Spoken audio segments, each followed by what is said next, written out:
Kapag lumabas na ang anak natin, gusto ko maging si Ramon Rebella Jr. siya. Gusto ko kapag laki niya maging pulis siya o kaya sundalo. Yung matapang, yung kinatatakutan ng lahat. Gusto ko maging sobrang astig siya. Hindi ba parang pinangungunahan naman natin kung anong magiging gusto ng anak natin? O bakit? Ganun naman talaga yun, di ba? Isa pa panganay na anak natin yan, tapos lalaki pa. Basta ang gusto ko maging astig ang anak natin. Wala naman siyang ibang pagpipilian na trabaho kundi maging pulis lang o sundalo. Kasi yun lang naman ang trabaho na pwede para sa mga lalaking katatakutan ng marami. Basta ako, kahit na anong piliin ng anak natin, susuportahan ko. Dahil gano'n naman talaga ang mga magulang. Dapat tayo ang unang susuporta sa pipiliin ng anak natin. Minsan, may mga dahilan kung bakit nagiging malihim ang mga anak. Mga pagkakataon na alam nilang hindi siya mauunawaan o tatanggapin. Pero, minsan, dapat maging matapang ang isang tao na ipakita kung sino ba talaga siya. Matututunan kayang tanggapin ang tunay na pagkatao ng malihim na anak.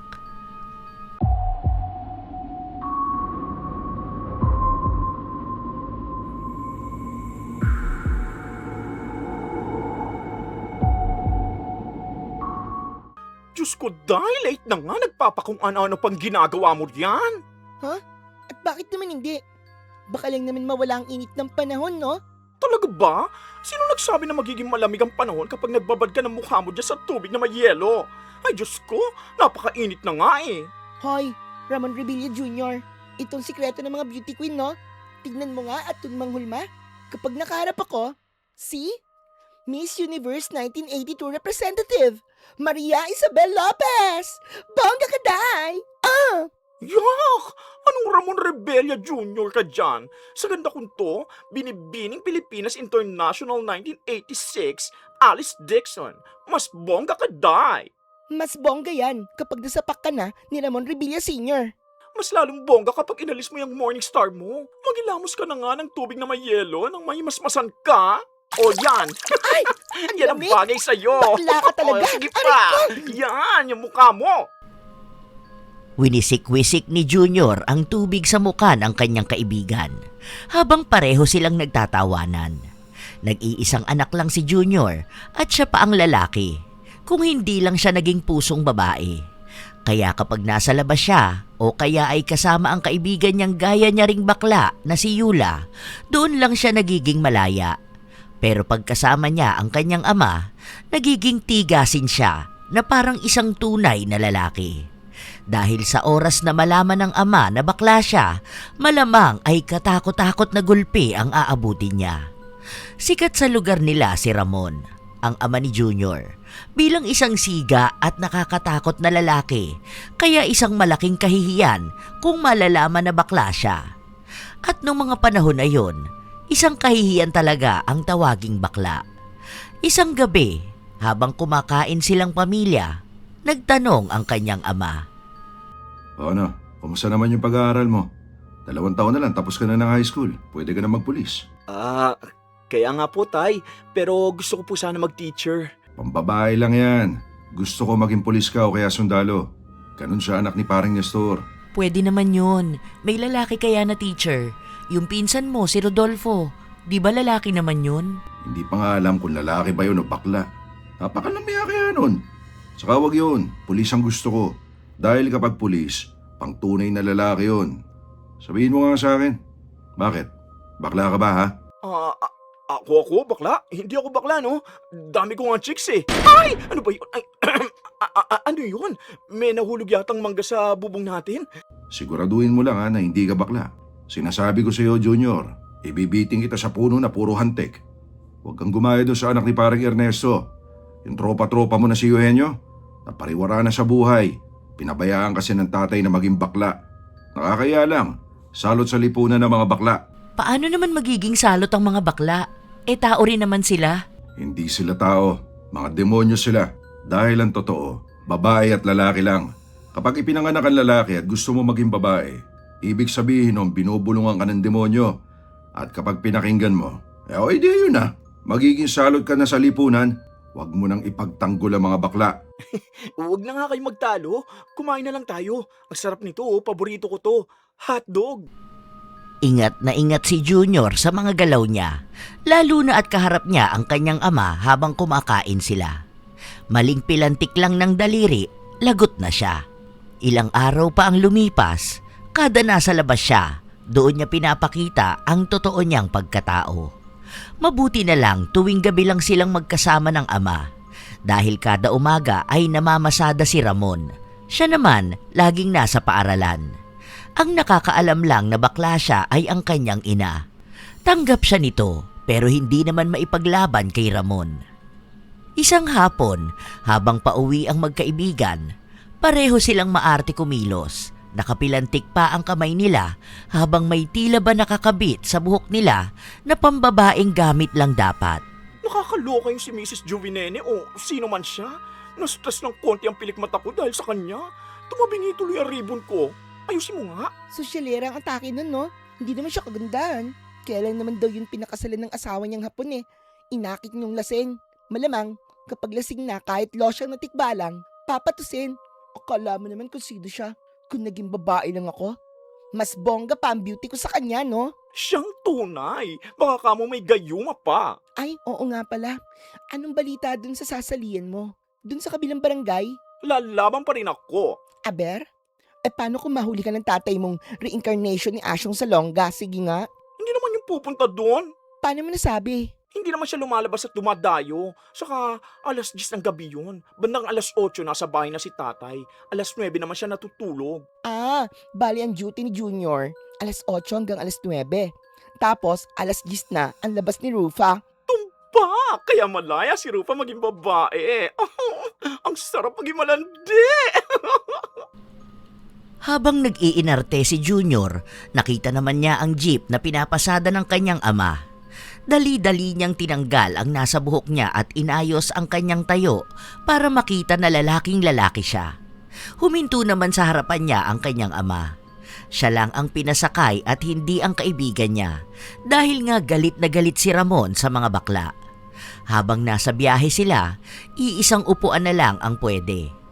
Unang pumara ay yung bakla, pero ang hinintuan ni Ramon ay yung lalaki.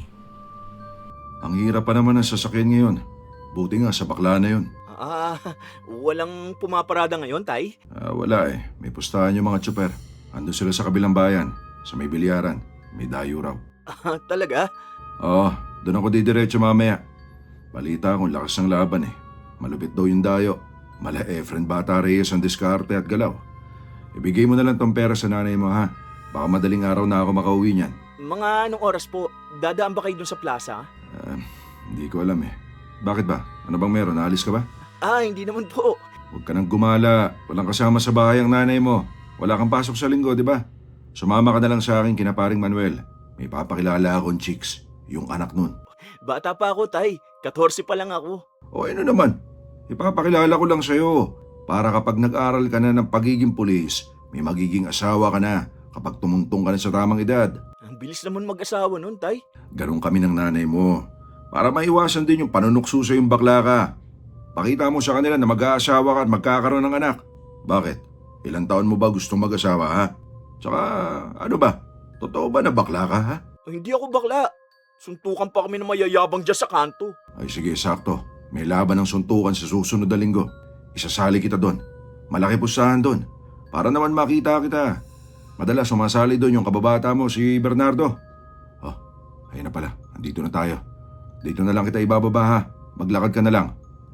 Nga pala, bumili ka na ng ulam dyan bago ka umuwi. Sobrang problemado ni Junior sa mga sinabi sa kanya ng kanyang ama. Hindi niya alam kung seryoso ba ito sa mga sinasabi sa kanya o sinusubukan lang kung hanggang saan ang kaya niyang gawin para maitago ang tunay niyang pagkatao. Noong kinagabihan na yon, hindi natuloy lumabas ng bahay si Junior dahil nalaman niya sa kanyang ina na naroon ang kanyang ama sa lugar kung saan siya pupunta. Baka kapag doon siya nahuli, bugbugin siya kahit sa harapan ng maraming tao. Hanggang sa ilang araw ang lumipas, dumating ang araw na sinasabi ng kanyang ama na ilalaban siya sa suntukan. Isang laro yon sa lugar nila, kung saan magpupustahan kung sino ang mananalo. Parang sabong ng manok, pero tao ang naroon. Masakit ang tiyan ko, tay. Huwag na lang po. Hindi na. Nalista ko na yung pangalan mo. Sa susunod na lang po. Kung gusto mo magbanyo, doon ka na lang. Bilisan mo na lang, susunod ka na dyan. Hindi po ba bawal tong ganito? Sugal to eh. Hindi yan. Sino naman magbabawal sa atin? Tsaka katuwaan lang naman to. Wala namang masamang mangyayari. Basta galingan mo ha. Huwag mo ko ipapahiya. Malay mo maging boksingero ka pala, hindi lang basta pulis. Alam mo, nung bata ako, magaling ako sa ganyan. Kung pinagpatuloy ko lang din tapos nag-artista ako, baka kasabayan ko na sa galing si FPJ. Oh, tingnan mo. Mga gantong suntok. Tulog agad ang kalaban ko. Kaya nung kabataan ko, kinatatakutan talaga ako. Kasi sobrang basagulero ako sa kanto. Ilan na ba'y nabasag ko mukha nun? Kung hindi ko lang nakilala ang nanay mo, hindi ako magbabago. Kahit yung pinakamatapang na sanggano rito, hindi yun makakapalag sa akin nun. Halos maihina si Junior sa kinatatayuan niya. Dagdag pa nung nakita niya kung sinong makakalaban niya. Isang lalaking malaki ang katawan at gwapo. Mas natuon pa ang atensyon niya sa katawan at mukha nito kaysa sa kung paano siya lalaban. Bago siya sumalang, mabuti na lang at dumating ang kanyang ina. Pinatigil ang laban at pinauwi sila. Magagalit sana si Ramon pero pinabayaan na lang nila. Ano ka ba naman, Ramon? Bakit naman isasali mo dun yung anak mo? Baka mamatay pa to dun. Wala lang naman yun, Vina. Masyado mong binibaby ang anak natin kaya nagmumukha malamya eh. Anong wala? Di ba nung nakaraan napilayan yung anak ni Rosario dahil sa pustahan ng suntukan na yan? Ayun, hanggang ngayon hindi na nakalakad. Sisirain mo ang buhay ng anak natin. Katuwaan lang naman yun. Tsaka sinabi ko naman na huwag masyadong seryosohin ang laban. Hayaan mo na, mabuti na lang nabawi ko yung pusta ko. Nung ako nga kahit na dumugo na yung bungo namin kakalaro ng suntukan na ganyan, hindi naman ako namamatay. Gawain ng mga lalaki kasi yung ganyan. Sa susunod na lang siguro, aalis na muna ako. Malaking pasalamat ni Junior sa kanyang ina dahil iniligtas na siya sa kapahamakan, iniligtas pa siya sa kahihiyan. Pero hindi lang yon ang nangyari kay Junior dahil minsan pa nung akala niyang wala sa bahay nila ang kanyang ama, nagsuot siya ng mga bestida na kinuha niya sa loob ng kwarto ng kanyang ina. Ginamit niya rin ang peking buhok na hiniram niya sa kapitbahay nilang bakla na sa parlor nagtatrabaho. Oh wow, ang ganda naman talaga niyan. Ang ganda ng red lipstick, sobrang bagay sa akin. Ang puti ko tignan. Paglaki ko, gusto ko maging beauty queen. Lalaban ako sa Miss Universe. My name is... Ano yan? Anong ibig sabihin yan? Walang iya ka. Hindi ka bakla. Tay, ang sakit! Wala akong anak na bakla. Hindi kita tatanggapin. Kailangan mong magpakalalaki. Sinuot mo pa tong bestida ng nanay mo, ha? Aray ko po, tay. Tama na po. Ang sakit po ng palo niyo. Aray ko po. Huwag niyo na po akong bubugin. Hindi naman na po ako magbabago. Bagla na talaga ako. Ganon. Sige. Tignan natin kung maging bakla ka pa rin pagkatapos ito. Aray ko. Hindi ka rito. Tama na, tay. Kinaladkad siya ng kanyang ama palabas ng bahay. Dahil doon, sumadsad din ang katawan niya sa lupa at sa baku-bakong semento. Nagdurugo pa ang ilang parte ng mukha niya dahil sa suntok ng kanyang ama. Itinali ang dalawa niyang kamay pati ang kanyang mga paa. Matapos nun ay ibinitin siya sa puno. May ilang mga kapitbahay na nakakita pero walang tumulong. Ibinitin siya pati warik ng kanyang ama. Hindi kita ibababa dyan hanggat hindi ka nagpapakalalaki. Hindi ka pa talaga nagbago, ha? Nakakaya ka! Wala naman pong nakakaya sa isang bakla. Anong wala? Nakakaya magkaroon ng anak na bakla. Ang mga bakla, mga salot sa lipunang to. Walang puwang sa lupa at sa langit ang mga bakla. Kahit na kailan hindi ako papayag na mapahiya ako dahil lang sa may anak akong bakla. Kailangan mong tanggapin na lalaki ka. O diyan ka sa punong yan mismo mamamatay. Aray! Puno ng kahihiyan ang inabot ni Junior dahil habang nakabitin siya ng patiwarik, tinanggalan din siya ng saplot ng kanyang ama. Tila ba inalisan siya ng dignidad? Para bang wala na siyang karapatan na piliin kung ano ang gusto niya. Halos 3 oras siyang nakabitin. Umiiyak, pinagtatawanan at pinagtitinginan. Wala ang kanyang ina dahil nasa simbahan ito. Saka lang siya naibaba nung dumating si Vina. Sino nagsabi sa'yo pwede mong ibabayan? Ibibigti ko yan! Huwag mo naman kawawain ang anak natin. Nakakahiya yung ginawa mo sa kanya. Binilad mo pa sa arawan. Dahil tama lang sa kanya yon. Mas nakakayang bakla siya. Ano, hindi ka pa rin magbabago? Ha? Bakla ka pa rin, ha? Tama na po! Opo, hindi na ako bakla! Ayusin mong pananalita mo! Opo, hindi na po ako bakla! Huwag kang umiyak! Lakasan mo! Bakla ka pa rin ba, ha? Hindi na po ako bakla! Mabuti naman.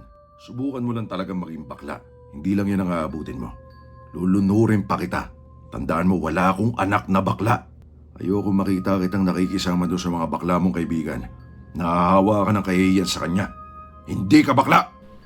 Pinaulit-ulit kay Junior ng kanyang ama ang pagsigaw na hindi siya bakla. Kasunod nun ang paghahalongkat sa mga gamit niya. Sinunog ni Ramon ang lahat ng dapat ay pambabae lang na gamit. Wala siyang tinira kahit pa yung paboritong tali ni Junior sa kanyang buhok.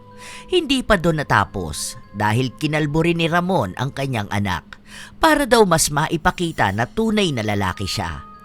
Nung pumasok na sa paaralan si Junior, hiyang-hiya siya dahil may ilang mga kaklase niya ang pinagtatawanan siya. Ang sama naman ng fruit mo. Hay, buti na lang hindi ganyan si Airpot. Pwede sa kanyang magkaroon ng anak na pangarap maging Miss International kahit may lawit. Aalis na ako. Ay, bakla ka. Bakit ka naman biglang nagboses lalaki? Nawala ba ang pagkababae mo nung ginulpi ka ng Airpot mo, ha? Yung bang mga pasamo na yan ang nagpapaalala sa'yo na dapat maging lalaki ka? Hindi ako bakla. Bulaan ka. Baka kumulog at kumidlat dito at tamaan ka, no?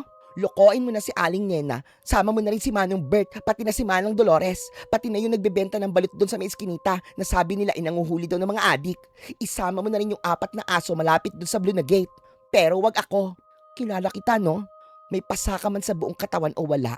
Fuchsia pink pa rin ang paborito mong color. Kulay pink pa rin na Hello Kitty at may melody ang panty mo. Ibig sabihin lang bakla ka. Badush, capital B-A-D-A-F. Badap! Ewan ko sa'yo. Pwede bang wag mo na akong lapitan? Kahit na tumabi ako sa'yo o tumabi ako sa kung sinong lalaki dun sa malayo, hindi ka na makakatakas pa sa katotohanan na hindi ka lalaki. Magpanggap ka na sa harapan ng tatay mo. Wag lang sa'kin kasi mahihirapan ka nang magpakalalaki. Sinasabi ko sa'yo, hitad ka. Ay, Diyos ko, Day! Bakit bang hirap maging lalaki? Hindi siya kaya ng boses ko, nakakadiri. Ew! Kapag nagbuboses lalaki ako, para akong sinasapian. Para akong traidor sa bayan ko sinilangan. O kita mo na, charot ka talaga eh. Hindi mo talaga kaya, no? Bakit kasi pinanganak pa tayong lalaki, no? Tapos junior pa ang pangalan ko? Ay, hindi ba pwedeng may pagpipilian nung nasa tiyan pa lang tayo? Para sana naging babae na lang ako. Ang ganda-ganda kong babae.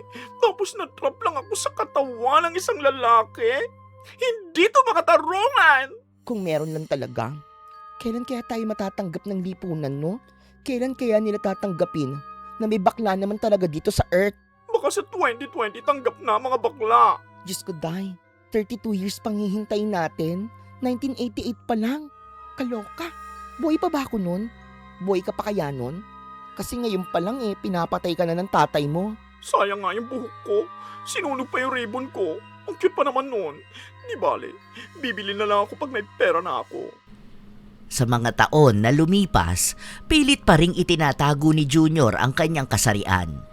Kahit na dapat alam na ng kanyang ama kung ano ba talaga siya. Maingat na rin siya sa mga gamit niya, lalo na at laging hinahalungkat ng kanyang ama ang kwarto niya. Isang pagkakamali lang, katakot-takot na panggugulpi na ang gagawin sa kanya. Hanggang sa umabot na siya ng 20 anyos. Nakakalat na naman tong bag ng anak mo. Ano bang laman nito? Ba't ang bigat? Ano to? May panty at... Ano to? Kondom? Naks, binata na talaga ang anak natin. Tignan mo, naiwan pa sa bag niya yung panty ng nobya niya. May nobya na pala siya. Bakit hindi niya pinapakilala sa atin? Dapat bigyan niya tayo ng apo. 20 anyos na siya. Wala pang anak. Samantalang ako, 20 anyos ako nung nabuntis kita. Huwag mo na kayang pakialaman yan. Hayaan na lang natin ang anak nating magdesisyon. Malay mo naman ayaw niya pang magkaroon ng anak. Nasa kolehiyo pa lang siya. Pwede na yun, lalaki naman siya. Kapag nakabuntis siya, ituloy niya yung pag-aaral niya. Kung naging pulis sana siya mas magiging maganda kinabukasan niya. Ikaw kasi, pinayagan mo pa maging engineer.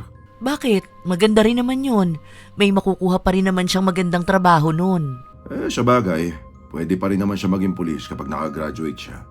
Ganun na lang ang gawin niya. Gusto ko talaga na maging pulis siya eh.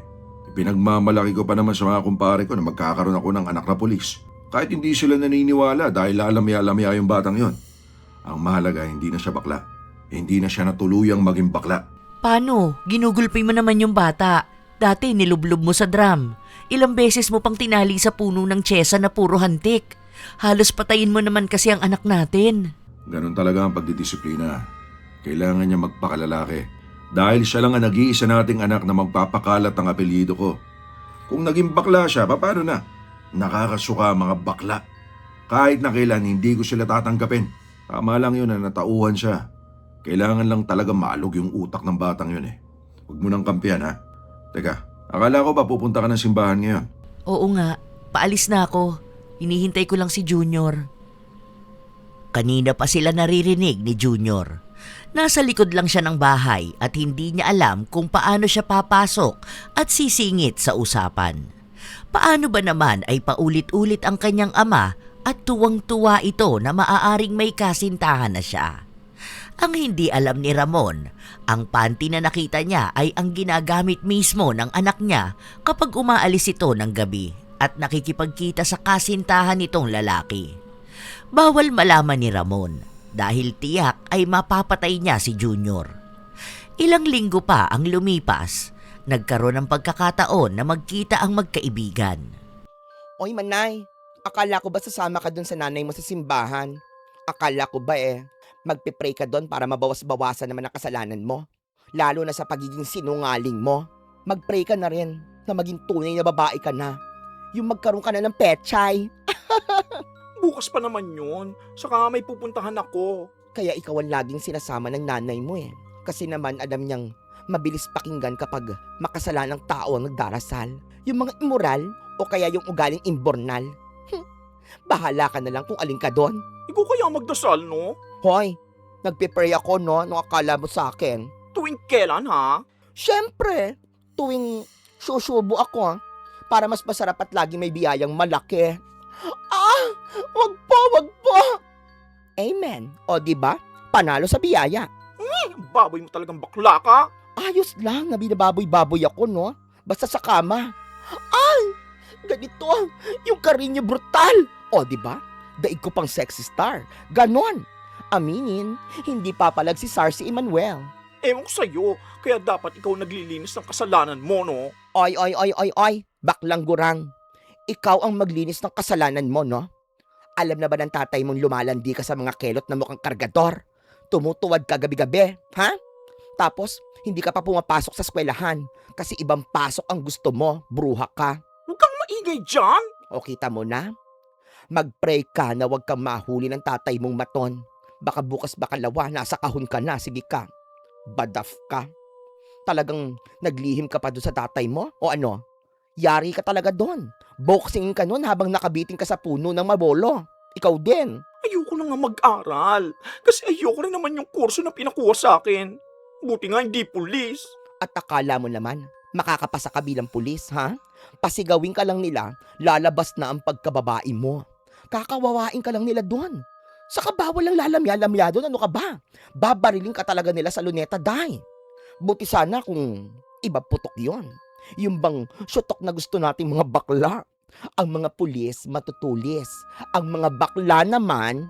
Junior, anong ginagawa mo rito? Kasama mo na naman yung mga bakla na yan. Grabe ka naman po, Tito. Ipagsigawan ba naman dito na talaga bakla ako? Bakit, hindi ka ba bakla? Hindi ko naman sinasabi na hindi ako bakla. Babakla-bakla. Di ba ang sabi ko sa'yo, huwag ka na makikipag-usap sa salot na yan? Hindi ba may pasok ka sa eskwela? Tapos na po, tay. Pauwi na rin po ako. May dinaanan lang ako, yung nililigawan ko po. Tara na, sumabay ka na sa akin pa uwi. Iwasan mo na yung bakla na yan, ha? Sinasabi ko sa'yo, laso ng mga bakla. Baka mahawa ka na naman dyan. Sinasabi ko talaga sa'yo. Umirap lang si Yula bago siya umalis. Si Junior naman, sumama na sa kanyang ama. Pag uwi nila ng bahay, may mga bisita. Hindi kilala ni Junior kung sino ang mga yon, pero mukhang kilala ng mga magulang niya. Pagpasok niya sa loob ng bahay, may isang dalaga na nakapirming nakaupo lang sa isang gilid. Oh, andito na pala kayo. O nga pala, Junior. Ito pala si Nora. Magiging asawa mo. Ay, asawa? Asawa, tay? Bakit naman ako mag-asawa agad? Matanda ka na, kaya mag-asawa ka na. Ilang taon mo pa gusto mag-asawa, ha? Ilang taon pa kami maghihintay para bigyan mo lang kami ng apo. Kaya nga ipapakilala na namin sa'yo magiging asawa mo. Umupo ka rito at kilalanin mo siya maigi. Napatingin si Junior sa kanyang ina na para bang nanghihingi siya ng tulong. Pero wala ring magawa ang kanyang ina. Lagi silang pinagsasamang dalawa. Pinipilit na silang dalawa ang dapat na magsama. Hindi naman nila mahal ang isa't isa, pero sinabi na madaling matutunan ang pagmamahal. Hanggang sa isang araw, nasa labas si Junior. Sobrang problemado niya. Kausap niya ang kanyang kaibigan. Yak! Hindi ko ma-imagine na kakain ka ng tahong. Malansa yun, manay. Hindi ka na ba si Rufa?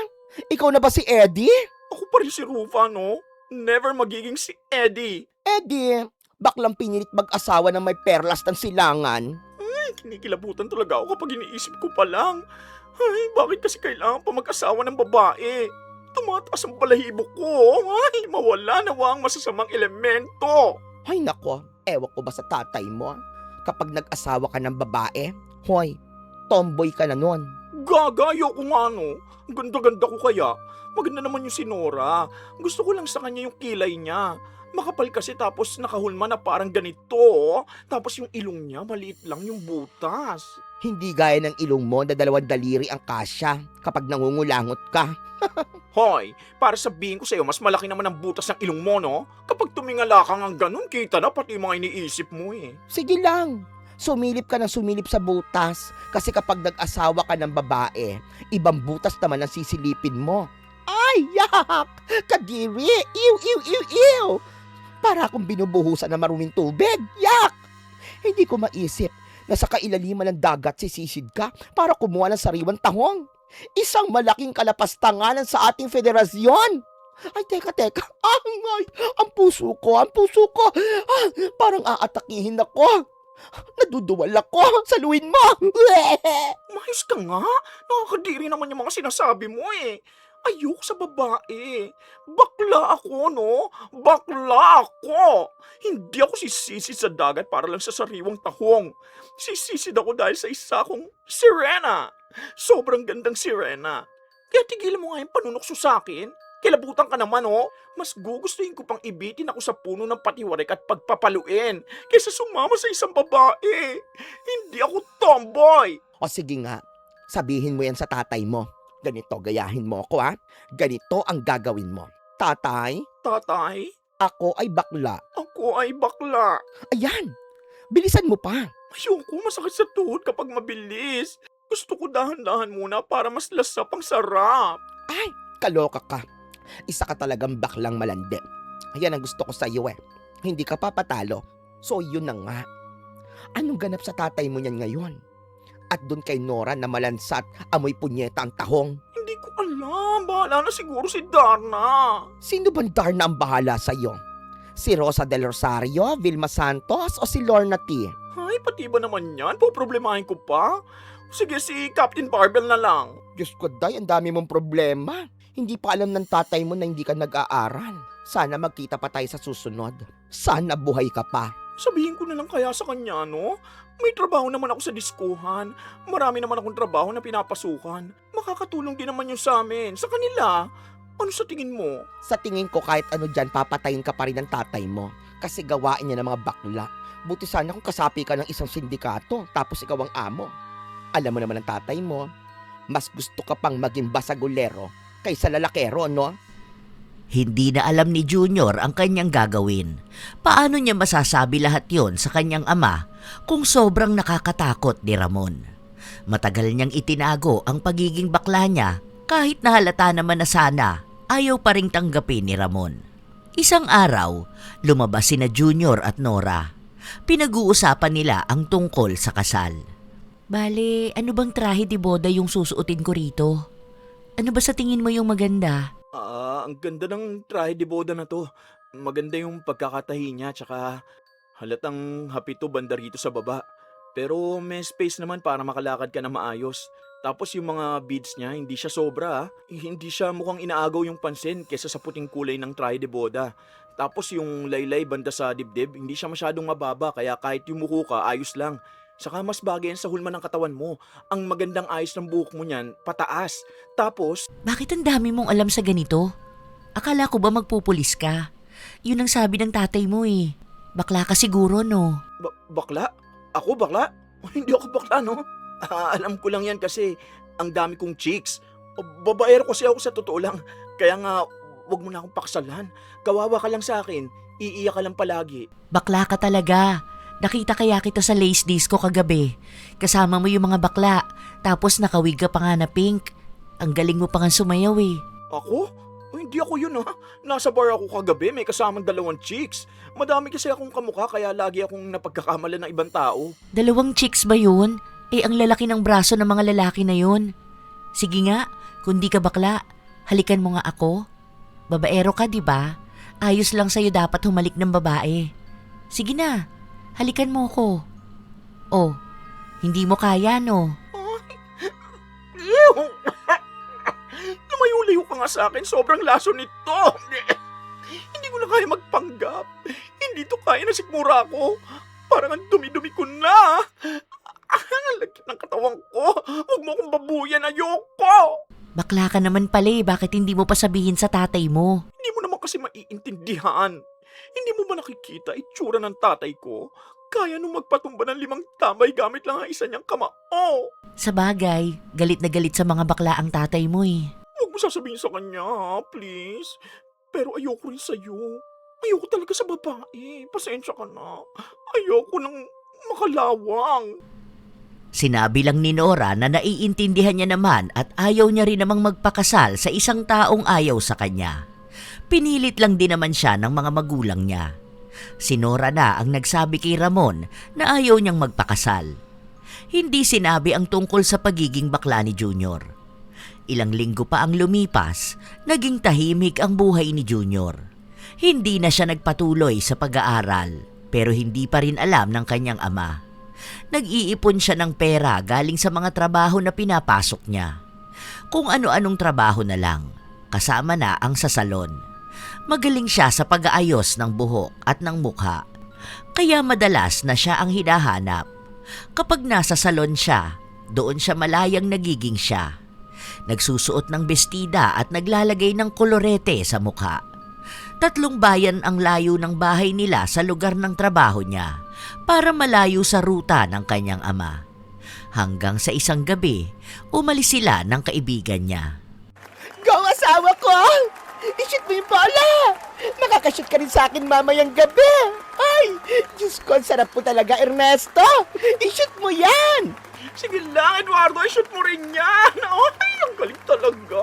May premyo ka sa akin mamayang gabi. Che, mas magaling ang asawa ko, no?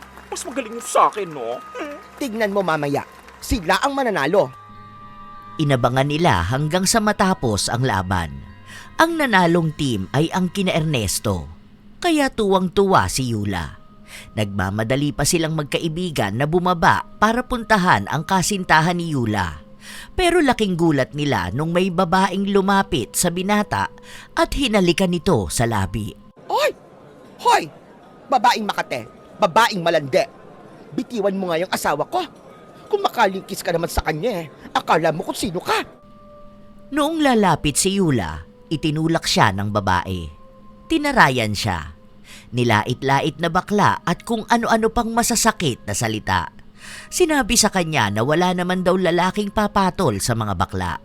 Umasa na raw siyang kanya si Ernesto, pero hanggang pangarap lang yun. Dahil ang lalaki, para sa babae at hindi para sa bakla. Hoy, sobra ka naman makalait sa kaibigan ko. Bakit? Akala mo ba kagandahan ka, ha? Mukha ka namang impacta, no? Baka may lumalabas na udya sa baku-baku mo mukha. Kaya mo na nga yan sila, Yula. Huwag mo ubusin ang energy mo sa mga mukhang tipaklong. Ikaw din, Ernesto. Hindi ka naman pogi at magaling maglaro ng basketball. Nanalo ka lang naman dahil sa mga kakampi mo. Ngayon ka na nga lang nakalaro dahil palagi kang bangko. Nagalit din si Ernesto. Halos lahat sila sumisigaw na bakla sa dalawang magkaibigan. May bumabato pa sa kanila ng mga inuminan ng tubig. Pinagtutulakan sila at kinukutya. Ang daming masasakit na salita pero patuloy na lumalaban si Junior para sa kanyang kaibigan. Umalis na lang sila nung medyo nasusugatan na sila. Nagpunta sila sa isang lugar na dalawa lang silang magkaibigan. Doon umiyak si Yula.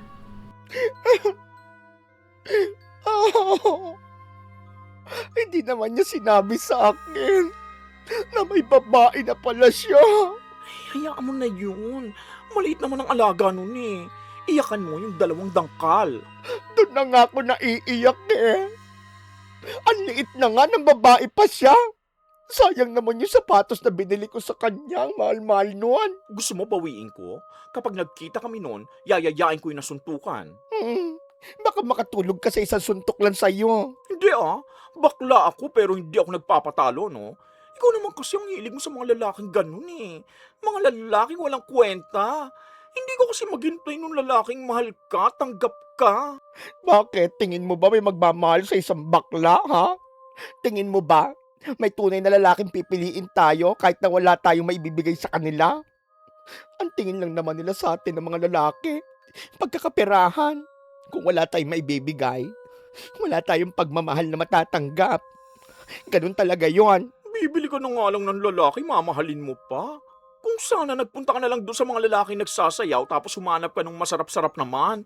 Yung mga pinapalamon mong lalaking batugan, mga mukhang bugris. Kulang na lang langaw eh, pwede na sila maging tae.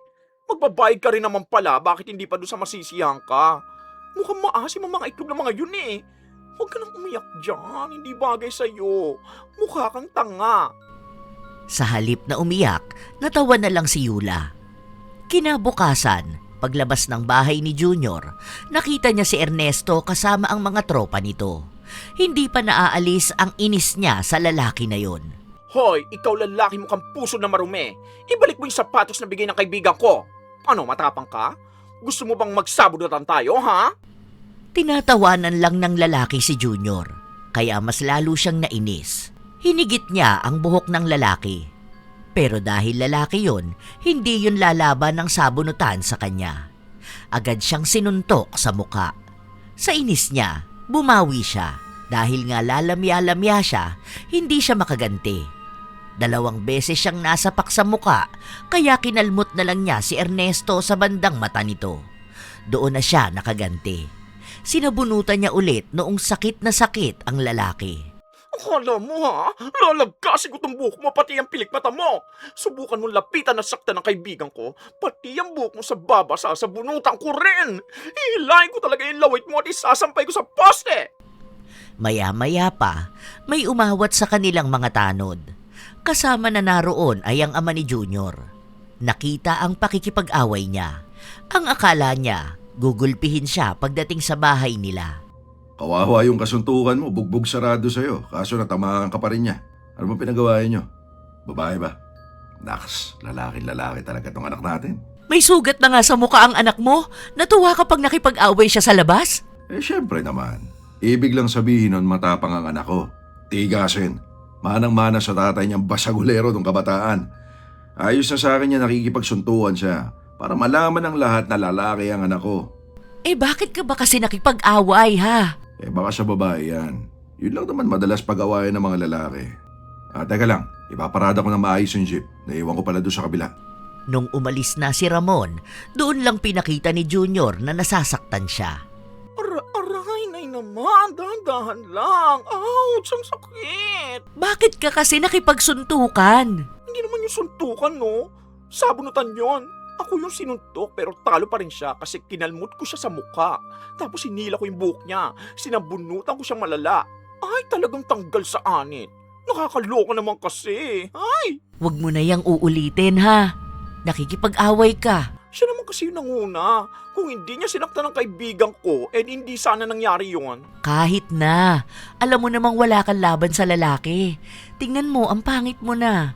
Akala ko pa naman sasama ka sa Santa Cruzan. Ay, oo nga pala. Hala, matatanggal kaya agad ng mga pasa ko. Sayang naman ang ganda ko kung hindi ko may papakita sa lahat. Gawa na lang natin ang paraan. Yung sinasabi ko sa'yo ha, huwag mong ipapakita sa tatay mo tong ginagawa mo dahil baka mapatay ka nun. Bakit ikaw, Nay? Hindi ko naman inamin na bakla ako pero tinanggap mo pa rin ako. Mahirap ba yun para kay tatay? Iba-iba kasi ang mga lalaki. Alam mong sa panahon nating to, nakakahiya pa rin talagang magkaroon ng anak na bakla. Hayaan mo, darating din ang araw na matatanggap ka ng tatay mo. Maghintay ka lang. Magtiyaga ka na lang muna ngayon. Halos 1 linggo ang lumipas. Laging itinutuon ni Junior ang sarili niya sa pagtatrabaho. Gusto niyang makaipon ng pera para makapagpatayo ng sarili niyang salon. Kapag may sarili na siyang negosyo, gusto niyang patigilin na ang ama sa pamamasada para siya na lang ang bubuhay sa kanyang mga magulang. Gusto niya kasing patunayan na kahit na bakla siya at hindi nagtapos ng pag-aaral, kaya niyang bigyan ng magandang buhay ang mga magulang niya. Iniisip niya na sa paraan na yun, doon lang siya matatanggap ng kanyang ama. Kaya naging porsigido siya hanggang sa dumating ang isang araw. Hindi tayo pinayagan na sumama sa Santa Cruzan. Sayang naman ang ganda ko. Aba, pang Reyna Elena pa naman ito. Tignan mo Ay, bakit? Nakaayos na tayo Alam mo naman, pambabae lang daw yun. Bawal daw umiksena kapag binabae. Dapat daw yung tunay na babae lang. Yung pinanganak na babae, ganon. Ano na lang gagawin natin? Ay, panoorin na lang natin yung mga tunay na babae na rumarampa para sa isang event na para lang daw sa kanila. Okay ka lang ba? Oo naman, nahilo lang ako. Ang init kasi ng suot natin tapos hindi naman pala tayo papayagan. Bakit daw sabi sa atin pwede naman? Ang dami natin mga bakla dito Ewan sa mga bruha na yon. Rampa na lang tayo. Kasi tayo din naman yung magsasalita mamaya sa stage. Hubarin mo na lang yan, tapos magpalit ka. Uminom ka na rin ng maraming tubig. Aba, baka bigla kang himatayin dyan. Hindi kita mabubuhat, no? Ang bigat-bigat mo. Nakakaramdam ng kaunting hilo si Junior, pero nawala rin naman yon kalaunan. Nung natapos na ang Santa Cruzan, nagtipo na sila sa plaza kung saan naroon ang magkaibigan, kasama ang ilan pang mga bakla. Maayos naman ang simula. Nakakapagsalita ng malaya si Junior gamit ang pambabae niyang boses. Nagtatawa na ng mga tao at iilan lang ang tumataas ang kilay sa kanila. Nagagawa nilang magpasaya ng iba. Hanggang sa bigla na lang bumulagta sa sahig si Junior. Ay! Hala, Rufa! Rufa! Tumigil ka dyan!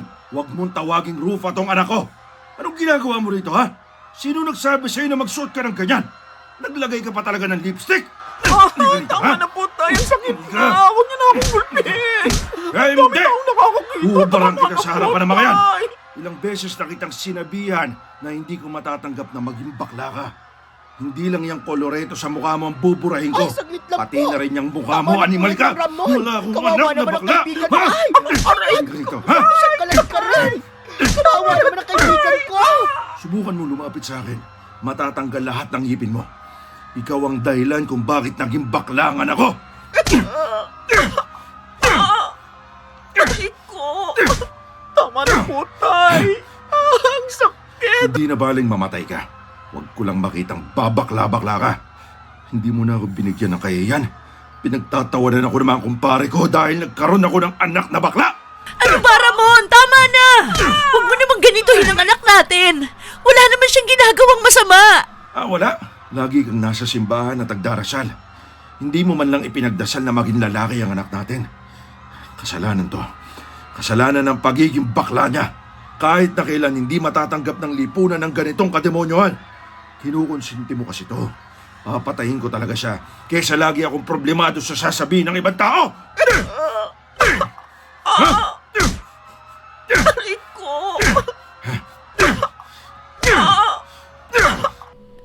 Hindi nakapagsalita ang kahit na sinong nakakakita ng panggugulpi ni Ramon kay Junior.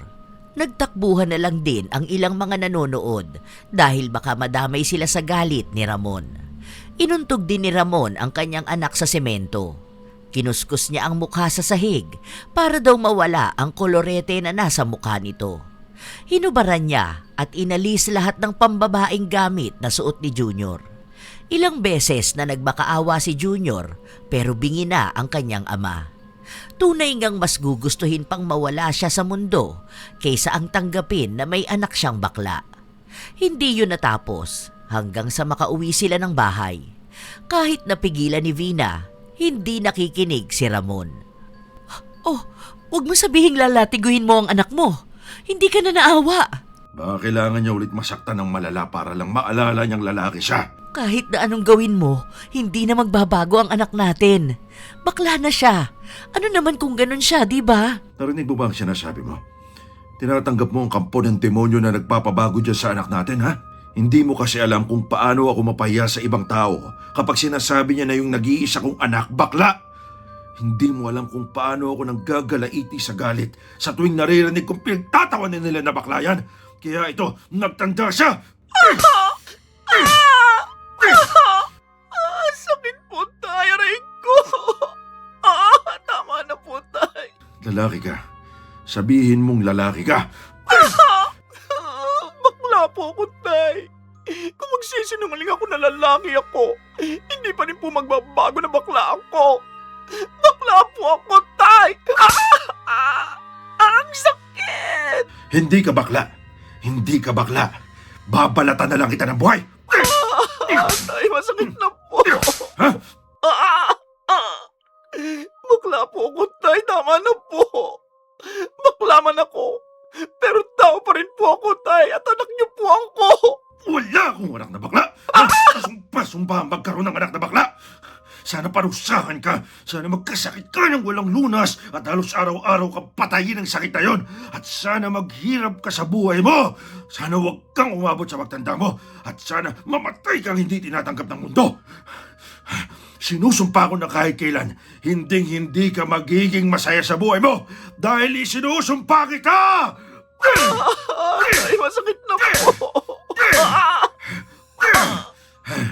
Tay, masakit na po. Damang-dama ang galit ni Ramon habang paulit-ulit niyang isinusumpa ang kanyang anak habang hinahampas niya ito. Dahil sa sama rin ng loob at takot ni Vina, inatake siya sa puso. Naitakbo naman siya sa ospital pero nagkaroon na ng diferensya. Hindi na niya maigalaw ang buo niyang katawan. Hindi na rin siya makapagsalita. Tanging ang mga mata niya na lang ang nagsisilbing ugnayan nila ng kanyang anak. Habang si Ramon naman, sinisisi kay Junior ang nangyari kay Vina. Lagi itong nag-iinom, laging napapaaway sa labas. Naging sobrang gulo na ng buhay nila. Pati yung nag-iisang kabuhayan nilang jeep, naibenta na dahil sa pagsusugal ni Ramon. Isang araw, umuwi si Ramon na lasing na lasing. Ang una niyang nakita ay ang anak niyang mukhang katatapos lang magluto. Tay, kain na po kayo. Huwag mo akong tawagin tatay. Wala akong anak na bakla. Nakabili na po pala ako ng gamot ni nanay. Ang sabi rin ng doktor may pagbabago sa kanya kasi medyo nagagalaw na niya yung kaliwa niyang kamay. Kasalanan mo yan. Kung hindi ka sana naging bakla at naging malas sa buhay namin, hindi sana ganito. Hindi sana atake sa puso nanay mo. Hindi siya maghihirap ng ganyan. Hindi sana mamalasan ang buhay namin. Kung alam lang namin na magiging bakla pala siya, sana pinalaglag ka na lang. Mas mabuti pang walang anak kaysa magkaroon ng anak na bakla. Pinunasan ni Junior ang luha na pumatak sa kanyang mga mata. Siya na ang nag-aalaga sa kanyang ina. Habang inaalagaan niya ito, kung ano-ano na lang ding trabaho ang pinasok niya. Bilang isang bakla, marami ang minamata siya. Dahil doon, wala siyang makuhang permanente at matinong trabaho.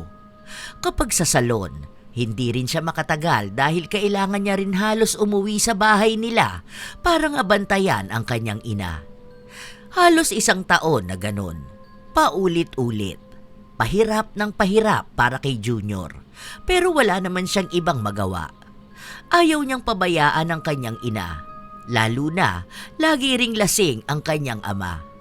Laging galit at lagi siyang sinisisi. Hanggang sa isang araw, nakaramdam ng matinding hilo si Junior. Nasa trabaho siya noon, mabuti na lang at naroon ang kanyang kaibigan. Yun naman ang nag-aalaga sa kanya. Ano na, Rufa? Nahihilo ka pa ba? Ayos na ako. Pansin ko lang ha, parang lagi ka nalang nahihilo. Hindi kaya buntis ka? Hoy, sino nakabuntis sa'yo ha? Sino lalaki yon? Sino siya? Dapat ka lang niyang panagutan. Sino nakasama mo sa kama noong nakaraan? Ilan sila? Ilan ang ama ng batang dinadala mo? Anong ilan? Wala lang akong tulog ng mga nakaraan, no? Kasi nga ang dami kong trabaho. Hindi ka buntis? Sayang naman. Akala ko magiging ninang na ako. Hihingi pa naman sana ako ng baby mo, yung batik-batik. Gaga, ano ako, aso? Medyo, masama pa ba ang pakiramdam mo? Parang may bukol sa baba ng tenga mo Ano ba yan, Kulani? Siguro. Ilang buwan na yan eh. Hindi naman yan masakit. Magpa-check up ka na kaya, no? Masama kasi kapag may kulani Pwedeng senyales siya na may sakit ka. Ako, magkakasakit? Hindi yun uso, no? Alam mo naman na mga bakla, hindi yan basta tinatabla ng sakit. Kaya mo na, mawawala rin yan. Pagod lang ako. Binaliwala ni Junior ang sakit niya, pero di nagtagal ay tila ba palala ng palalayon. Nangangayayat na rin siya. Nag-iiba ang itsura niya. Nagiging sakitin na siya. Nung una ayaw niya pa, hanggang sa napilit siya ng kaibigan niyang magpatingin sa doktor. At doon na niya nalaman ang isang bagay na hindi niya inaasahan. Anong sabi? It's a girl or it's a boy? Uwi na tayo. Hoy, ano nga? May ubo ka raw ba? Hayaan na natin, tara na. Ano nga? Akala mo naman buntis siya kung maglihim. Hoy, Rufa, kilala na kita. Simula pa ng mga bata tayo, alam ko na kung may kakaiba sa'yo. Tandaan mo, sabay tayo sa lahat. Pati sa pagpapatuli nun, sabay tayo, no? Pati na rin nung una tayong niregla. Akin na nga yan? Ano ba kasi yan? Namumuuna ang mga luha sa mata ni Junior, pero pinapalakas niya ang kanyang sarili. Ayaw niyang makitang mahina siya. Nung una, binibiro-biro pa ni Yula ang resulta ni Junior, pero nung umabot na siyang mabasa ang nag-iisang salita, natahimik siya.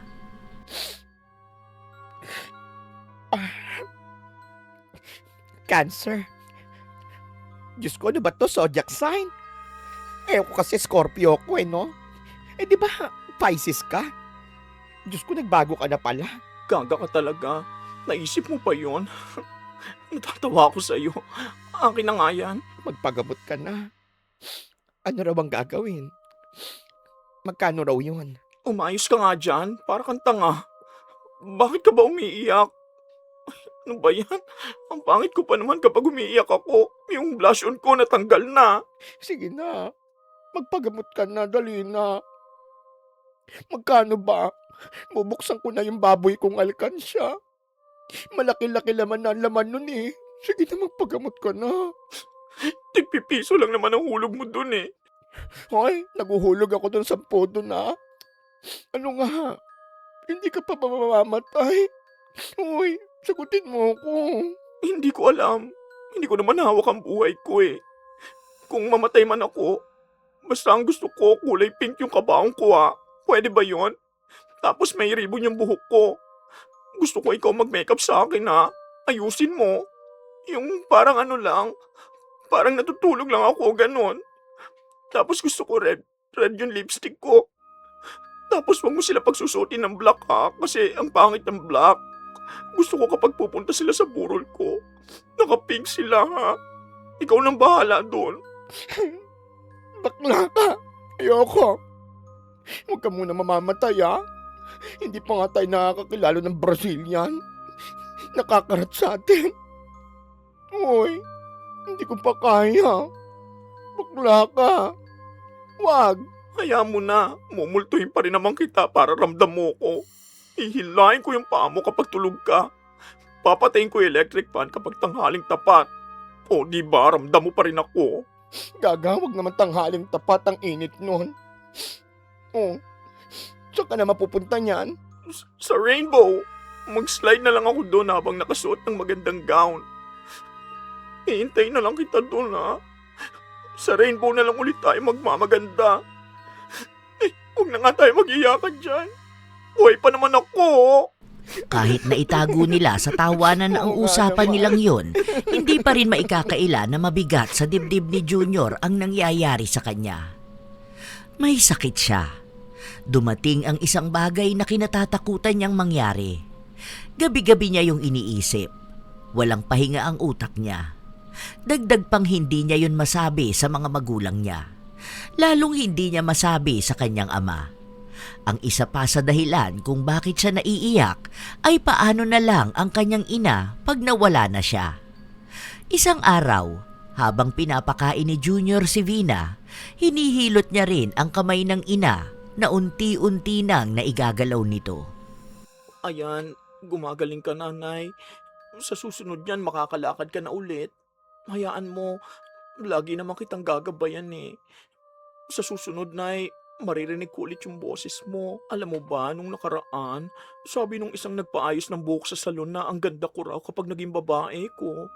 Sabi ko sa kanya, maganda kasi ang nanay ko. Mamimiss kita, nay. Ayaw ni Junior na ipakitang may dinaramdam siya dahil alam niyang mag-aalala ang kanyang ina. Mas lalong pinag-igihan ni Junior ang kanyang trabaho para makaipon siya ng pera. Ayaw niyang lisanin ang mundo nang walang maiiwan sa kanyang mga magulang. Sinulit na rin niya ang natitira niya pang sandali sa mundo. Hindi niya alam kung hanggang kailan na lang ba ang buhay niya. Ayaw niyang lumisan na may pinagsisisihan. Hanggang sa isang gabi, umuwi ang kanyang ama. Lasing na lasing ito. Ayaw siyang kausapin, pero nagpumilit si Junior. Kahit saglit lang po, tay. Mag-usap lang po tayo. Wala tayong dapat pag-usapan. Ayokong tumingin sa'yo. Nagsuot ka pa talaga ng bestida. Hindi ba naman makapal yung pagmumukha mo? Hindi ko haharapin ang kasumpa-sumpang bakla. Hindi kita titignan sa mukha kahit na kailan. Kahit pamamatay ka, hindi ako sisilip sa kabahong mo. Masakit ang mga salita na yon para kay Junior. Hindi niya masabi sa kanyang ama na maaaring nalalapit na ang araw na mangyayari yon at umaasa siya na sana bago siya mamatay ay marinig niya ang mga salitang matagal na niyang inaasam mula sa kanyang ama. Ang matanggap na siya nito. Ngunit imposible yung mangyari. Kaya tinanggap na lang ni Junior na kahit na kailan hindi na siya mapapatawad ng ama dahil sa pagiging bakla niya. Sa mga taong lumipas, nagpapagamot si Junior dahil na rin sa pangungulit ng kanyang kaibigan. Nakakatulong naman yon kahit na paano pero hindi tuluyang nalusaw ang kanser ni Junior. Mahina pa rin ang katawan niya. Palagi rin siyang nagkakasakit. Umaabot pa sa punto na pabalik-balik ang lagnat niya.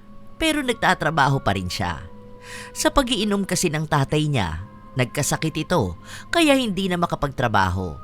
Siya na ang bumubuhay sa mga magulang niya, lalo na't hindi na talaga nagawa pang makatayo ni Vina.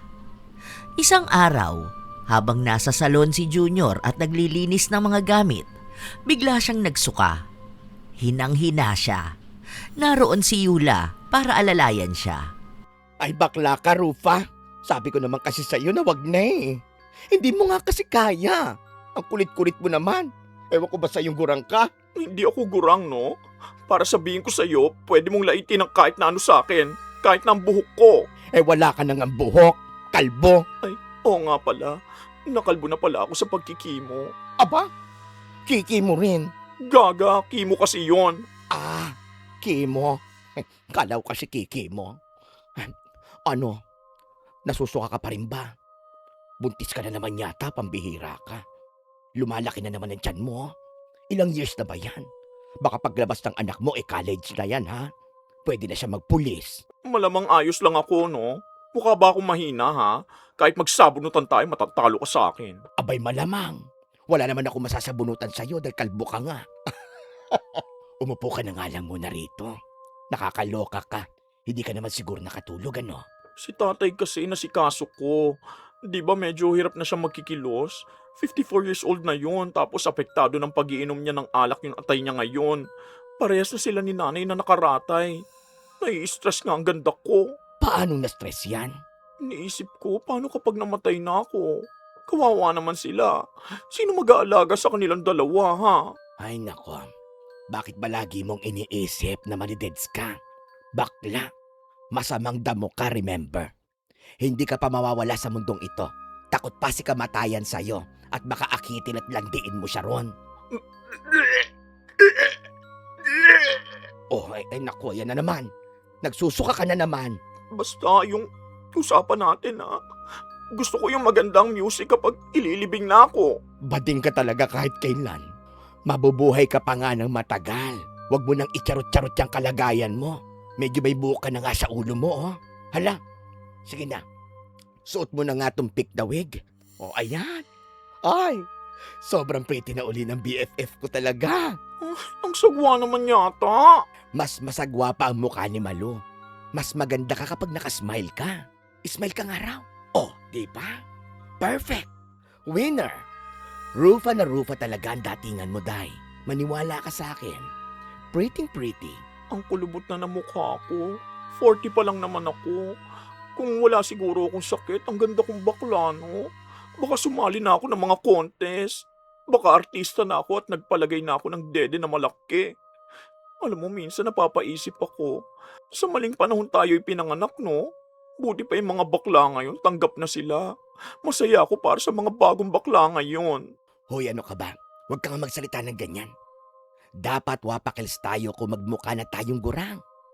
Ang sabi mo nga, hindi naman tumatanda ang mga bakla, no? Bakit? Nagfi-fade ba ang color ng rainbow? O diba, hindi naman? Alam mo, may gusto kong gawin. Mag-picture na kaya ako ngayon habang nakakangiti pa ako. Picture? Abay, para saan? Para i-display. Kasi kapag lalo pa akong pumangit, ano nang gagamitin ko, di ba? Akin na nga yan, abot mo sa akin at ako nang magme-makeup sa sarili ko. Pwede bang yung isang wig na may bangs ang gamitin ko? Hiramin ko lang muna. Hindi lang mukha ang inayos ni Junior, pati ang kanyang pananamit. Sinuot niya yung isa sa pangarap niyang damit. Sinabi niya na kung naging tunay na babae na siya, yun sana ang gusto niyang isuot. Pero alam niyang hindi na yun mangyayari. Nung natapos na siya, ipinatabi niya ang litrato niya sa kaibigan niya. Kumuha rin sila ng litratong dalawa para daw kapag nawala na siya, hindi pa rin siya makakalimutan ni Yula. Nung umuwi na ng bahay si Junior, suot niya pa rin ang damit na paborito niya. Kalat-kalat ang bahay nila. Wala yung kinuha niyang magbabantay muna saglit sa mga magulang niya. Binagyo ba rito? Ba't ganyan ang suot mo? Tay, matagal lang ganitong sinusuot ko. Saka, 2014 na po. Iba na po ang panahon na to sa panahon ko noon. Yung mga 15 anyos nga po na bakla, todo bigay na sa mga suot niya eh. Kahit na, lintik na buhay kasi to eh. Kamalas-malas lang talaga eh. Lahat na lang. Ay. Ano na naman pong ginawa niyo doon sa pinagbantay ko sa inyo? Aba, di pinalayas ko. Pakakainin ako ng lugaw. Tapos ayaw kong bilhan ng alak. Ibili mo nga ako doon para makatulog na ako. Buwisit na buhay kasi to. Alam niyo naman pong bawal na yun sa inyo eh. Walang bawal. Grabe! Ang sakit! Oo, wag na po muna kayong kumilos. Kumain na po ba kayo ni nanay? Teka nga lang, magluluto ako. Pagod na si Junior. Pero inaasikaso niya pa rin ang kanyang mga magulang. May mga nagtatanong nga sa kanya kung bakit hindi na lang niya iwan ang mga magulang niya. Tutal naman daw ay kaya niyang buhayin ang sarili niya. Pero ang sagot niya lang, siya lang ang nag-iisang anak. Wala naman siyang asawa at ibang pamilya, kaya bakit niya raw iiwan ang mga magulang niya? At ang sabi niya, gusto niya na kahit sa huling hininga niya, ipaparamdam niya sa mga magulang niyang mahal na mahal niya ang mga ito. At para ipakita sa kanyang ama na kahit lagi siyang ginugulpi, kahit na isinumpa na siya noon at kahit na hindi siya tanggap, kahit na kailan ay hindi siya nagtanim ng sama ng loob dito. Ilang linggo at buwan pa muli ang lumipas. Palala ng palala ang sakit ni Junior hanggang sa itinigil na niya ang gamutan. Tinanggap na lang niya na darating at darating din ang katapusan ng buhay niya. Patuloy niyang inaalagaan ng mga magulang niya, kasabay ng paghahanda niya rin sa mga ito kung sakali man na mawala na siya sa mundo. Ang tinutuunan niya ng gamutan ay ang kanyang ama. Isang araw, Ang sakit! Ay! Hoy, bakla! Ano nangyayari sa'yo? Teka nga, huwag ka munang kumilos. Sige. Humawak ka sa akin. Humawak ka! Grabe! Ang sakit! Oo nga, ang sakit ng hawak mo sa akin, aray ko. Huwag mo naman akong ubaran. Uy, Rupa! Hindi tayo talo. Ano ka ba? Rupa! ininda ni Junior ang sakit na nararamdaman niya. Simula kasi nung huminto siya sa paggamot, may kung ano-anong masakit sa kanya. Nawawala rin naman ilang minuto, pero kapag umatake naman, halos lagutan na siya ng hininga. Nung maayos na ulit siya, pinainom siya ng kaibigan niya ng tubig at pinagpahinga. Umuwi ka na, ha? Magpahinga ka na sa bahay nyo. Matulog ka. Ikaw naman muna ang intindihin mo, ha? Ay, nako. Halika na nga. Ihatid na kita. Baka kung mapano ka pa. Ninenervyos ako sa mga pinaggagawa mo, bruha ka. Grabe. Akala ko katapusan ko na. Akala ko handa na ako mamatay eh. Bakit nung nahihirapan ako, lumalaban pa ako? Ang hirap. Lumalaban ka kasi alam mong kaya mo pa at may oras ka pa sa mundong ito. Sabi ko nga sa'yo, ituloy mo yung gamutan. Gagaling ka rin naman eh. Ayoko na. Sa totoo lang, pagod na ako. Kung hindi lang ako nag-aalala kina nanay, matagal ko nang gustong lumisan sa mundo. Pagod na ang katawan ko sa pagtanggap ng mga gamot. Pagod na ako lumaban eh. Kahit gusto ko, hindi ko na talaga kaya. Ay naku, ayang ka na naman eh. Ano ka ba? Paiiyakin mo na naman ba ako? Baklang-bakla na naman ako nito. Oo nga, pwera biro. Kung sakali man isang araw magising ka, tapos hindi mo na marinig yung boses ko. Kung sakali man isang araw pupunta ka sa lugar na lagi nating pinupuntahan, tapos ikaw lang mag-isa, huwag ka malulungkot ha. Basta huwag kang iiyak ha. Para ka naman tanga. Bruhan to. Ang sabi ko huwag kang iiyak. Bakit ka umiiyak? Eh, ikaw kasi. Para ka naman nagpapaalam na. Akala ko ba magpapalagay pa tayo ng kipay dun sa Thailand? Akala ko ba magpapagawa pa tayo ng dede na sobrang laki? Tapos ganyan ka, na ba yung mga pinagsasabi mo? Edit mo na lang yung picture ko. Meron ka naman nun, di ba? Basta gusto ko maging masaya ka sa buhay mo, ha? Itong tatandaan mo. Huwag kang tanga sa lalaki. Kasi kapag ikaw pinayak ng mga yon, sasakaling ko sila habang tulog sila. Babangungutin talaga sila. Kasi hindi ko na sila maaaya ng suntukan eh. Basta bakla, ha? Hihintayin kita dun sa may rainbow. Dun sa may baba, ha? Oo, pero matagal pa naman yun, no? Hindi muna kita abangan doon. Basta kapag magkikita na ulit tayo, dalan mo ko ng ipit, ha? May buhok na ako noon.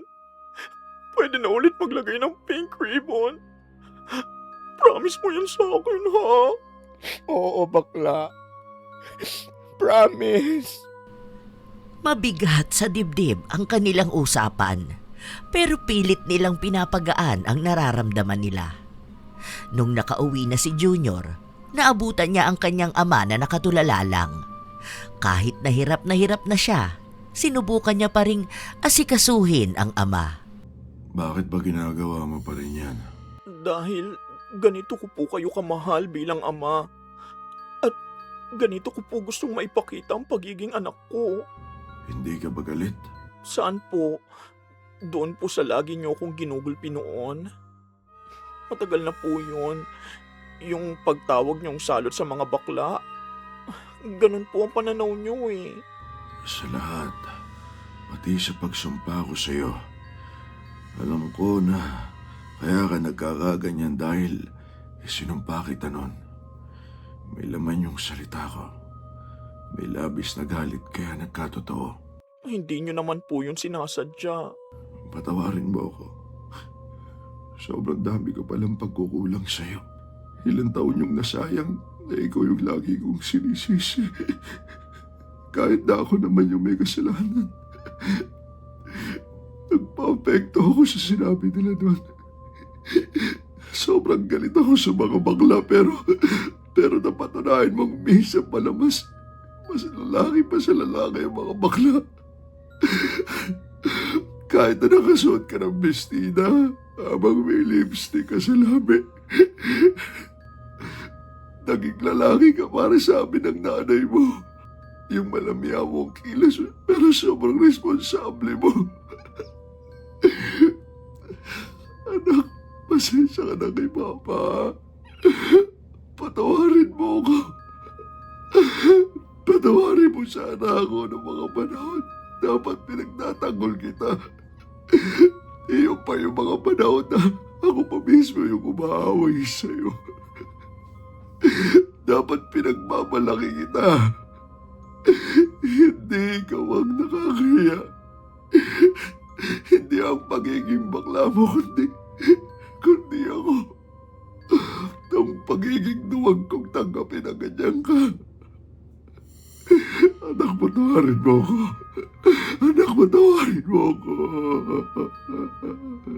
Carry na yun, Tay. Huwag ka pong umiyak. Kasi ang lalaki po, hindi umiiyak, di ba? Sana makabawi pa sa'yo si tatay. Pangako mabawi sa'yo si tatay. Ikaw ang nag-iisa naming prinsesa, hindi ba? Halika nga rito. Ang baby girl namin, big girl na ngayon. Mahal na mahal ka ni tatay. Pwede na po akong maging si Rufa. Ang buntot po kasi ng Junior eh. Tanggap niya na po ko bilang si Rufa. Kahit na ikaw pa si Annabel, tanggap na tanggap kita. May naririnig na tawanan pero hindi maalis ang mabigat na emosyon. Sa tagal ng panahon na naghintay si Junior, sa wakas, narinig niya na rin ang mga salitang inaasam niya.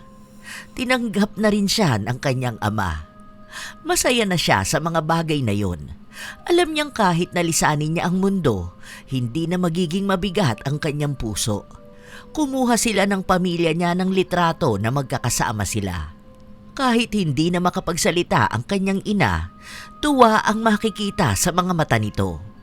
Sa ilang linggo na lumipas, hindi na rin nakakagalaw ng maayos si Junior. Malaki na ang ibinagsak ng kanyang katawan. Minsan pa nga ay nanlalabo na ang kanyang paningin. Isang himala na lang ang paggising niya sa umaga. Ang kanya namang ama, may sakit pa rin pero kahit na paano ay naaagapan na. Nakakatayo na ito. Nakakalakad na at siya naman ang nag-aasikaso sa anak at asawa. Sa totoo lang, malaki ang naging pagsisisi ni Ramon. Ang daming panahon na nasayang. Bakit niya pinalampas ang mga taon na yon na puro sama ng loob at galit? Kung sana, noon niya pa tinanggap ang kanyang anak, baka mas maayos ang lahat.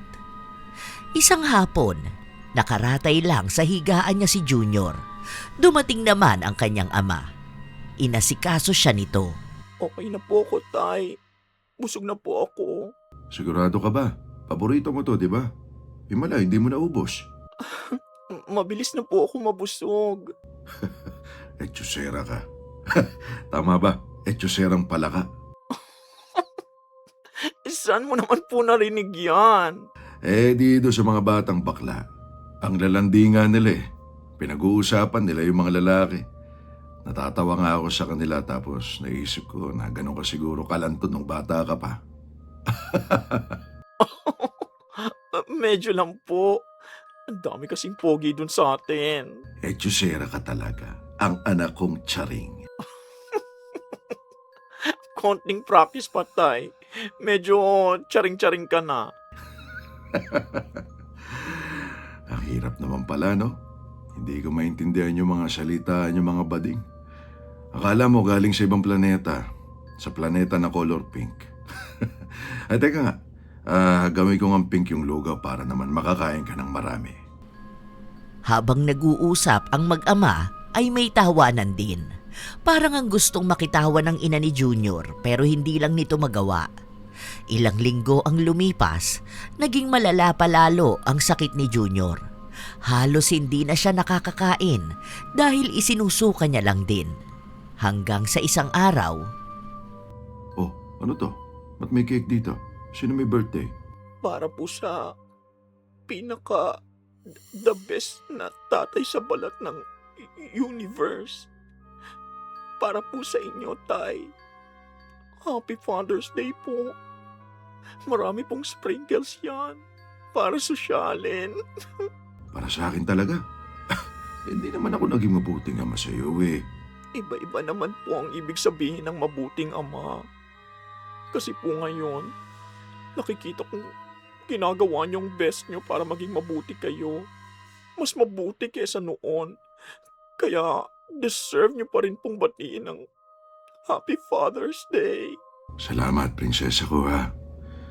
Galing ako sa simbahan kanina. Humingi ako ng tawad sa mga nagawa ko. Tapos humingi rin ako ng tulong. Baka sakaling pakinggan pa ang hiling kong kumaling ka. Pinabawi ko na lahat ng sumpa na binitawan ko noon.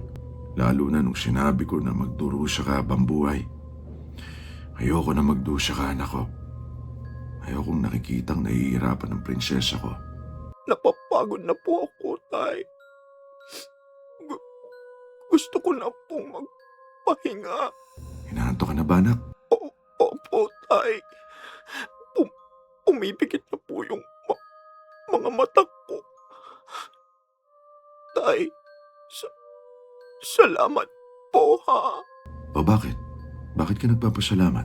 Salamat po kasi tinanggap niyo ako.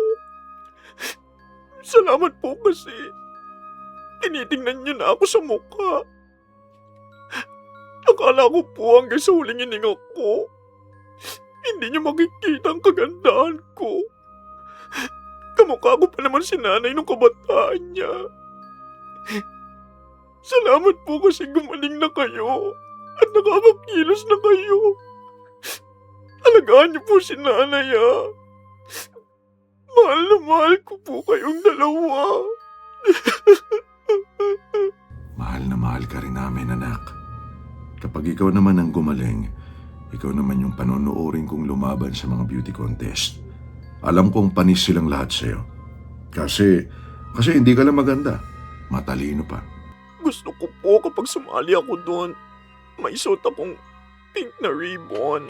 Oh, may pink na ribbon ka. Yung mas maganda sa kanilang lahat. Ay, teka nga. Dadala ko lang ng pagkain ng nanay mo. Magpahinga ka na, ha? unti-unti nang bumibigay ang mga mata ni Junior. Pero nagawa niya pa ring tawagan ang kanyang kaibigan. Hello, Rufa. Uy, may BFF. How are you? Bukas punta ko dyan, ha? May dala akong 3 lalaki para sa'yo. Ay, Diyos ko. Ang gwagwapo ng mga to. Ang lalaki ng katawan. Gusto ko yung kamukha ni Papa P. Aba, ay, oo naman. Kasing yummy talaga ni Papa P ang dadaling ko sa'yo. Yula, matutulog na ako. Anong sabi mo? Matutulog ka na? Sige lang, BFF.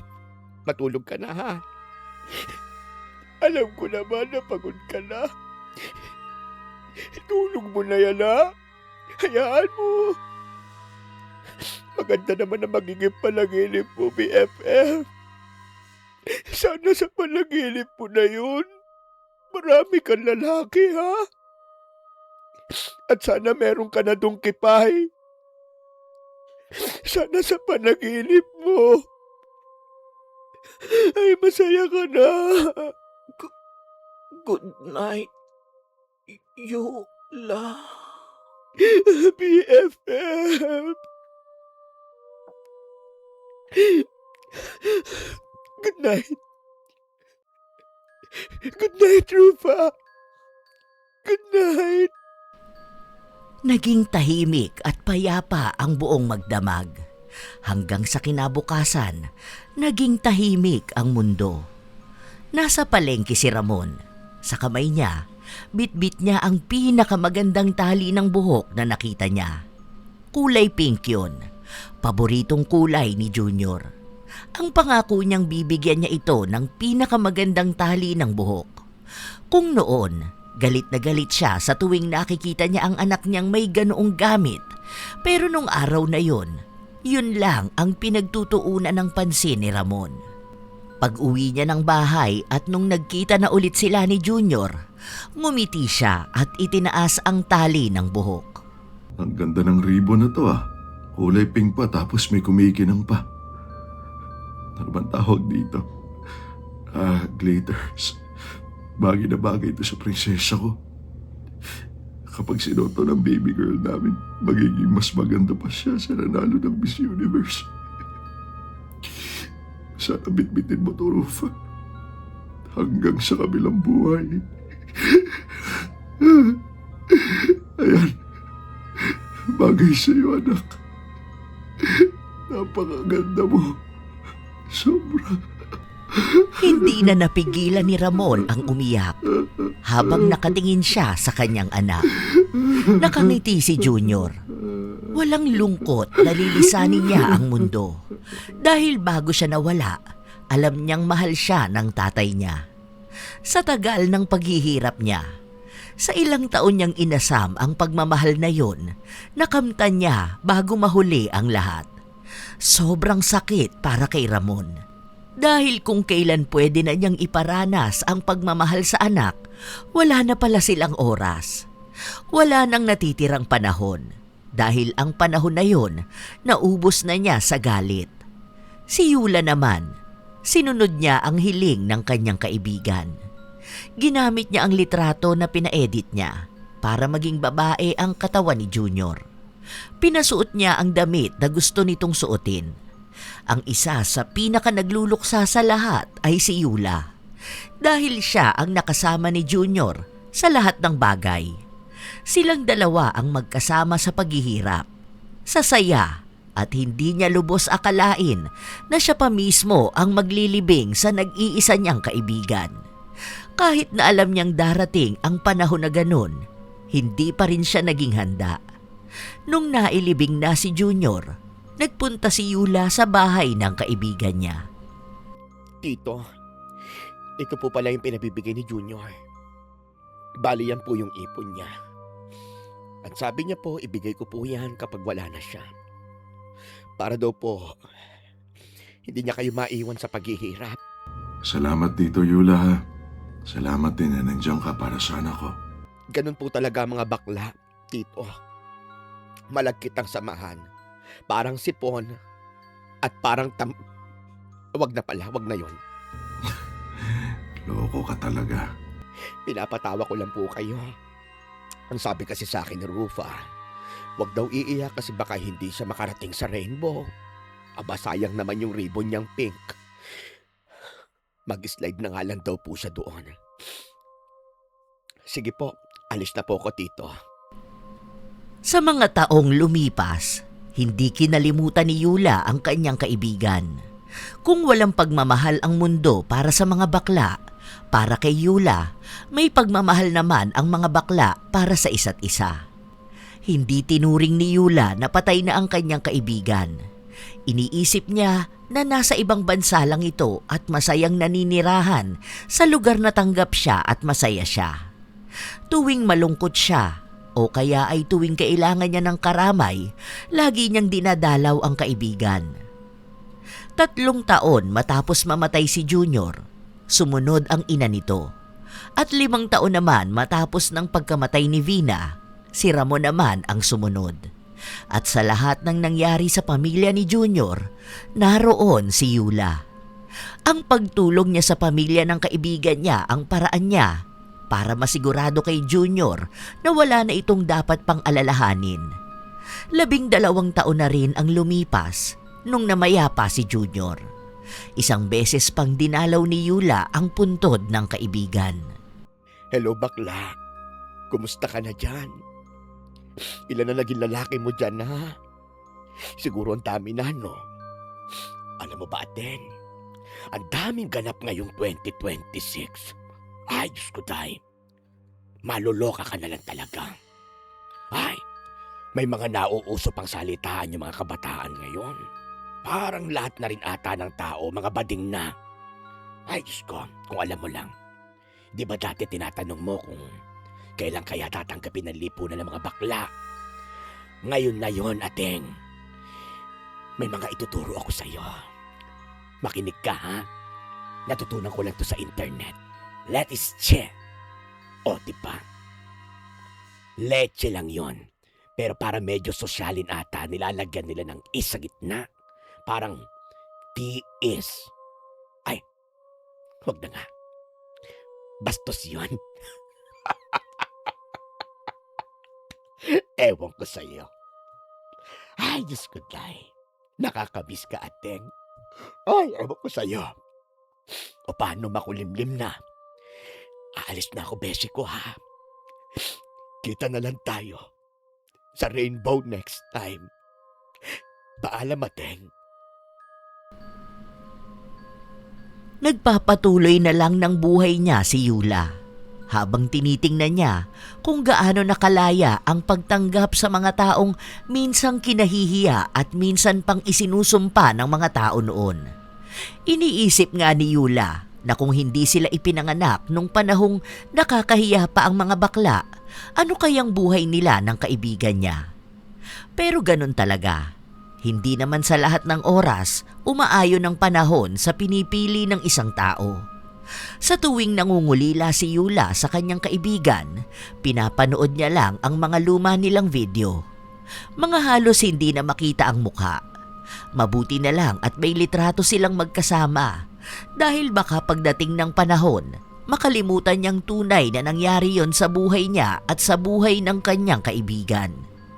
Tunay nga rin na minsan, isang tunay na kaibigan lang ay sapat na para sa panghabang buhay. Iba-iba talaga ang panahon ng mga tao. May mga kasarian na itinatago nila noon dahil kahihiyan nito sa lipunan.